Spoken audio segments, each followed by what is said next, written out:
I'm Joyce Woodworth. Welcome to the Spirit of Winona. Today we're at the College on the Hill, now known as St. Mary's University. This school has changed dramatically since its onset in 1912. We're going to look today how it has grown in those 90-some years, what makes their teaching philosophy so unique, and take a glimpse at how the campus looks today. St. Mary's University is located near and within the beautiful bluffs on the southwest end of Winona. The core of the campus, which includes over 50 buildings, stands on a knoll known as Terrace Heights. The 350 acres of beautiful bluff land, which surround the campus and includes hiking and cross-country ski trails, belongs to the university. On September 1st, 2002, St. Mary's University also acquired the St. Teresa campus within the city of Winona, which includes 75 acres of land, the fabulous chapel of St. Mary's of the Angels, and 10 other buildings. This campus eventually will be used for a separate institute for women's leadership. Just before entering the campus at Terrace Heights, we pass the entrance to the Immaculate Heart of Mary Seminary, which is actually owned and operated by the Catholic Diocese of Winona, but still forms part of the university's campus. Students who are interested in entering the priesthood study and live here for 2 years before entering a theology graduate school. The students currently enrolled participate in the university's academic and extracurricular programs. In the center of the campus, known as the Plaza, lies an area where each student passes each day to walk to the Toner Center Student Union for their meals, to the Gostomski Fieldhouse for a workout or athletic event, or the Fitzgerald Library to study. On the third floor of this building, we enter a small caged area known as the Archives and meet the man who keeps track of the history of this interesting campus. I'd like to introduce Bill Krueger, who is responsible for all the history, or gathering all the history of St. Mary's College, or St. Mary's University. Now, you must have been here for a long time because you really have an affinity for this college, don't you? I came in 1968 from Omaha, Nebraska. Okay. With Selma, my wife, and 7 kids. Well, Bill, let's go way back to when this was just a farm. Tell me about the first building, or the building that still exists now on this property. The first, well, it was a farm. And then in 1875-76, C.C. Beck built a house on the corner of the lot, of Terrace Heights. He had a brewery out here. He also owned a building downtown, a 3-story building on 3rd Street. He had a hardware company. And then when Bishop Heffern, who was the second bishop of Winona, came to Winona in 1910, he was able to purchase the C.C. Beck mansion. It was a great mansion. It cost $15,000. He had a lot of ideas. And he wanted to start a boys' school, he wanted to start a newspaper, he wanted to create a Catholic school system. Then he lived in that house. He purchased it from the C.C. Beck's widow. Bishop Heffern went to Rome in 1911. Every 5 years, bishops have to go to Rome to report what's going on in their diocese. While he was in Rome, he contacted an architect by the name of Aristide Leonari. He talked to him, he'd do a plan. In 1911, Aristide Leonari came to Winona, stayed at the Beck House. The plan which Leonari drew up was quite elaborate and formal, looking a bit more like a Roman palace than a boys' school in Winona, Minnesota. Bishop Heffron's practical side and available budget must have taken over, for he shortly thereafter decided to hire local architect Antoine Maillard to design the first building, which is now known as St. Mary's Hall. On September 1913, St. Mary's College opened as a boarding school for boys from junior high to the collegiate level. Bishop Heffron's primary purpose in establishing a boys' school, which was operated as an academy, was to produce candidates for the priesthood. A broad academic program offered preparatory classes for the 7th and 8th grade, a high school program, junior college classes, and commercial classes. Athletics played a huge role during this time as well. The college athletic teams were a powerful force in intercollegiate athletics. They had a strong basketball team, a baseball team, a football team, and a wrestling team.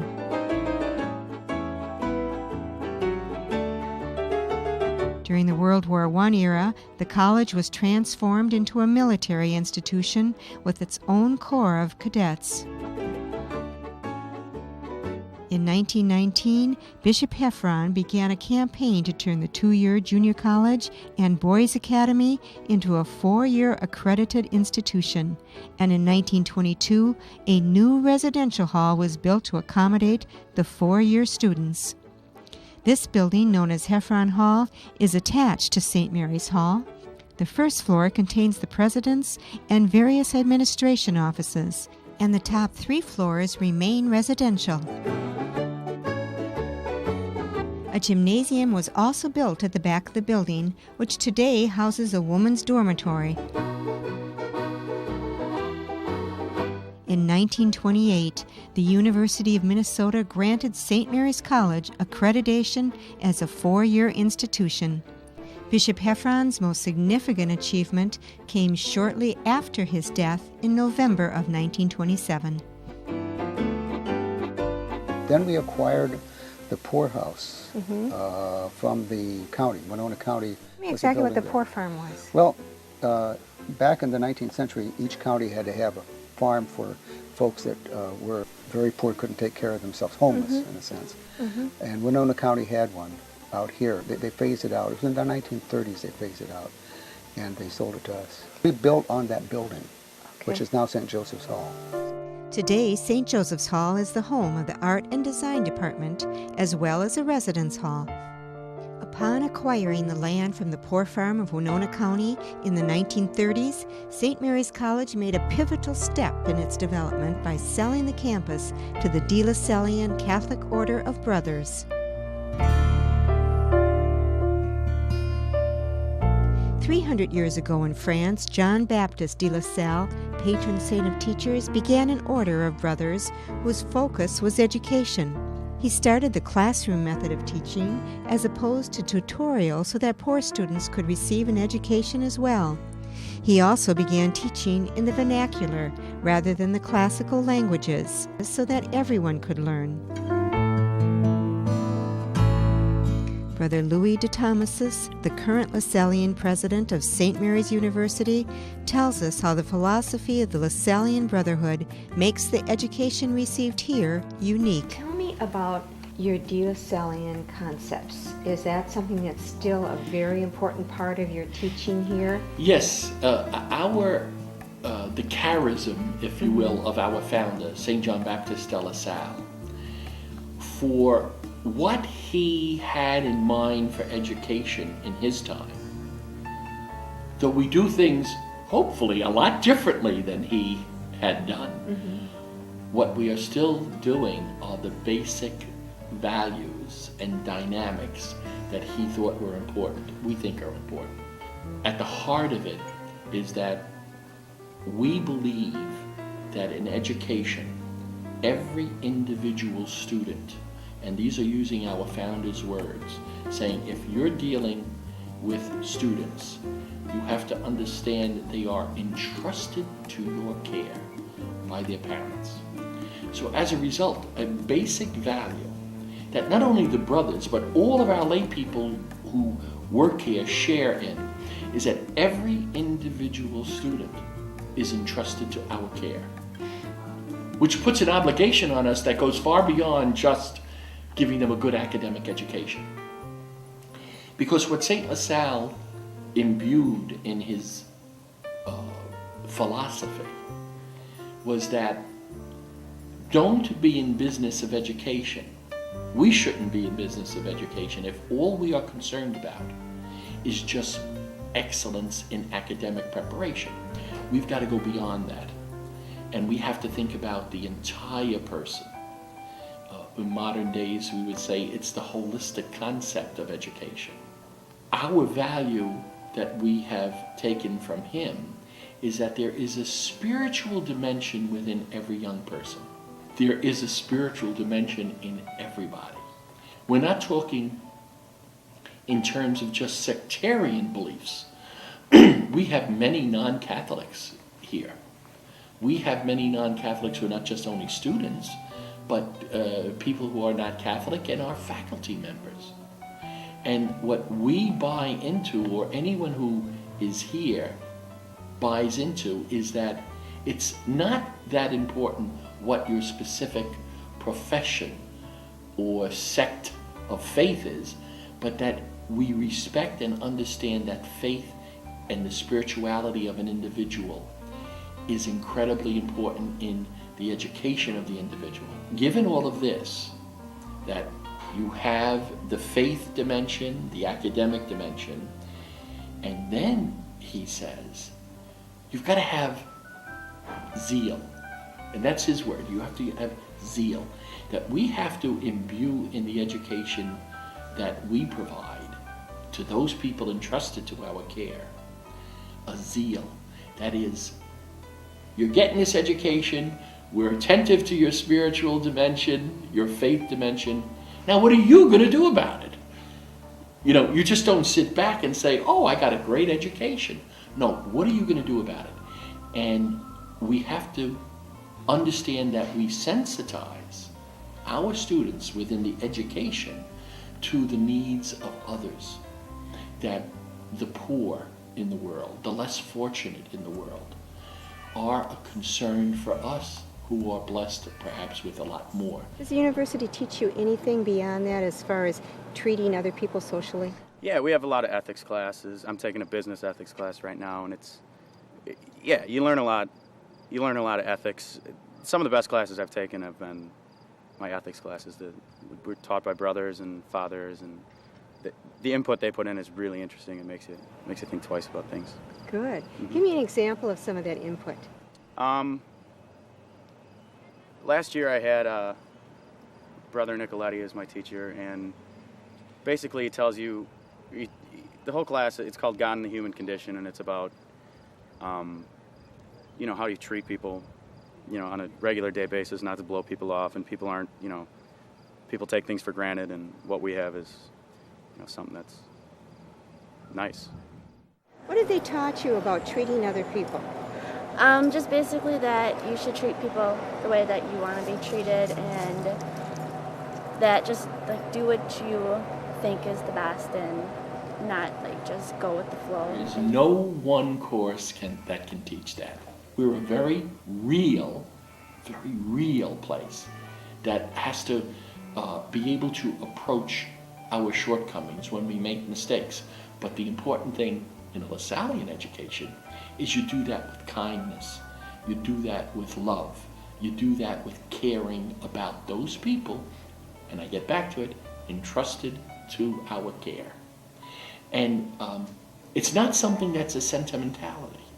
We feel it's very practical, because we feel if you're going to be effective in life and if you're going to be happy in life, whether it's in your business or in your family, in your home life, knowledge and sensitivity to other people's feelings, knowing the dignity of each individual, goes a long way in giving you happiness. It's a real life situation that we embrace, and every day we say, well, let's try to do good today. Let's do good. And that's what we're about. The Depression hurt the school because of, and enrollment was declining. World War II came along, and fortunately for St. Mary's, the college was selected as a site for a naval officer program called B-12. They had a number of programs.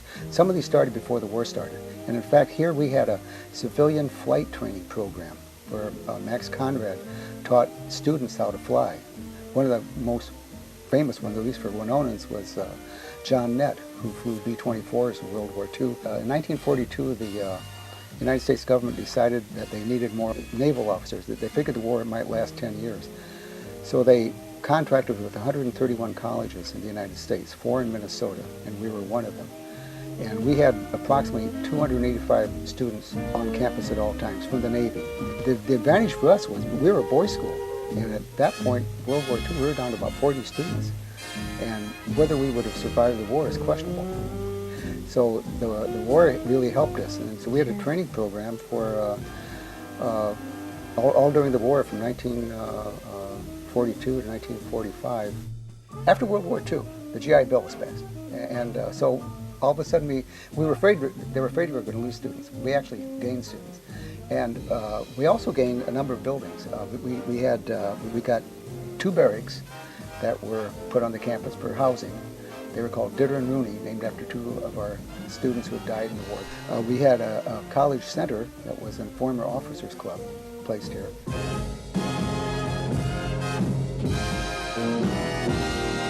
The 1950s and 1960s saw a large growth in buildings on the campus. Vlasny Hall was the first freestanding residence hall built in 1953. LaSalle, built in 1957, was built originally as a residence hall for the brothers and now contains the math department. In the back part of the campus, close to the bluffs, a lovely stone building was erected in 1962 to serve as a home for the Christian brothers. This building, known as St. Jan's Hall, is currently used to house the music facilities and also a smaller residence for some of the brothers serving on campus.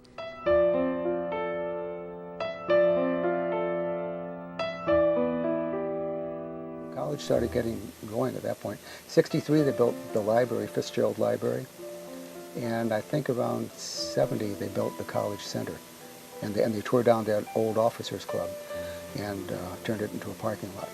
Another building that was built just after the war, or a little after the war, was Hoffman Hall. It's a science hall, and it was named after John Hoffman, who was one of the first lay professors. Well, he was one of the key lay professors here. He was a very outstanding professor in sciences, and Hoffman's a very important building because we have terrific science programs here. Now, Bill, when Brother Louis came, I believe he came in 1984, tell me how the campus changed or how it grew. What happened in his 20-year tenure? It grew rapidly. Brother Louis, in a sense, he was kind of like Heffernan. He had an idea. He had a lot of ideas and had a vision. He built quite a large number of new buildings, and he also contributed to enhancing. We're a small school, but we had a terrific instructional technology program, and he pushed that as well. As the great thing is he encourages good teaching, and that's always been a hallmark of the institution. This is our donut lobby, where we recognize those who have been especially very generous to us. And in this lobby, we're surrounded by 5 original Miros that were donated to us by the Skemps. Instead of having the usual kind of donor wall, what we have commissioned is this piece of glazed tile with all of the symbols of St. Mary's and the important attributes of the university. And here we list our major donors. And if you will see, these are the types of huge sacramentary type of books that were used in medieval churches and cathedrals. And this is the type of book that we use to mention our donors who have been very generous to us. We've been blessed, especially over the last 20 years. We've been very blessed with major donors who invested in us, who saw the results of their education from decades ago, and our alums who wanted to share their good fortune with what they considered one of the major ingredients for their success. So as a result, over the last 2 decades, most of the incredible growth of facilities occurred. Over the last 2 decades, we have put into our facilities about $45 million. And as a result, even in our oldest building, St. Mary's Hall, built in 1912, even that building has been actually gutted. Every building on our property now meets the codes for safety, meet all of the information technology bells and whistles of what is needed for technology. So we have a very well equipped, very safe, very useful, practical, and we think a very pleasant environment that we've created with the renovations we have done and with the new buildings we've done. Not only did we concentrate on the academic buildings, which of course would be a priority, but also a very significant input that we needed, being a residential campus, was the quality of life of our student living space, our student activity space.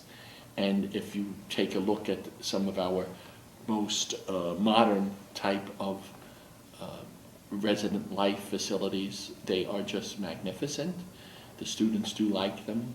They're very comfortable, very utilitarian, and also our recreational facilities and athletic facilities are extremely well done. We have, the indoor pools, we have the recreation center, we have an indoor track, we have all of the physical facilities for weights and all kinds of machines, and wonderful gym, ice arena. We've just been, thank God, flourishing. We started and kept the tradition of an all-male institution until 1969. And then in 1969, we went coeducational. And now we are approximately 50% women, 50% men. That balance, as we see in the country today in almost all higher education institutions, the women are edging up there now. They're getting to become more. We've also expanded our work so that as a university now, we also are involved in graduate studies. We deliver about 20 different master's programs, and we even deliver a doctoral program. And we do a great deal of that in our center in the Twin Cities in Minneapolis on 25th and Park Avenue. On this campus, the traditional residential campus here, we have approximately 1,300 students. Mm-hmm. On that campus, where it's non-traditional, that is, it's not a residential component, it's mostly working people who are, for the most part, doing graduate work, and there is some bachelor completion type of programs that we have there. And there we have about 4,000 students. We have been very conscious of the need to become global. That is, global, not just giving our students a global education here, but that we have programs throughout the world. And we actually have a campus where we deliver our degrees in Nairobi, Kenya, where we have about 300 students receiving our Bachelor's of Education degree. And we also have a cooperative program with the Meronol Institute of African Studies. And there we are delivering to about 50 people a Master's of Arts degree in African Studies. Bishop Heffron would truly be amazed at how his small school for boys has grown into this fantastic global university. He was a man of vision in the beginning of the 20th century, walking on the same campus I walk on today with Brother Louis, St. Mary's man of vision in the 21st century. Brother Louis, tell me, what makes this campus so unique, or this college so unique compared to other small colleges? Well, that's a question that's in one way very difficult to answer, and in another way very easy. The difficult part would be, you could come up with 100 different things, okay, that will make this unique. But I think the easy answer is probably the most perfect one. And that is, as a LaSallian school, as we explained before, we are sponsored by the Christian Brothers. Everyone at the university, all of the staff, are all committed to one very important image that we have in our minds. We feel that every student we have is a gift to us, that every student is entrusted to our care. And as such, that individual student is important. So as a result, now you have all the difficult part. 100 different things follow from that.